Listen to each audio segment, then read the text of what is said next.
এখন বিজ্ঞান হয়ে গেছে, মানে বড়, জ্ঞান হলো বুদ্ধি, বুঝতে পেরেছেন তো? এই কথা বিজ্ঞানের অর্থ বুঝিয়ে দিছি। জি।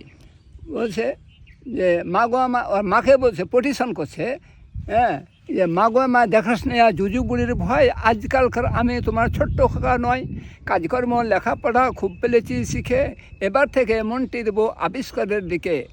কাগজ তখন কী আবিষ্কার করছে শুনেন, কাগজ দিয়ে উড়োজাহাজে বানায় কত রোজ, তুই না শুধু রাত্রে জানিস রাখিস কিসের খোঁজ, রেলগাড়ি আর মোটর গাড়ি বানানো খুব সোজা, আর লোহা লোকর ওসব যদি এনে দেয় এক বোঝা, মাথা আমার মন্দ নয় এবার দেখিস ঠিক, তোর ছেলে হয়ে যাবে বড় বৈজ্ঞানিক।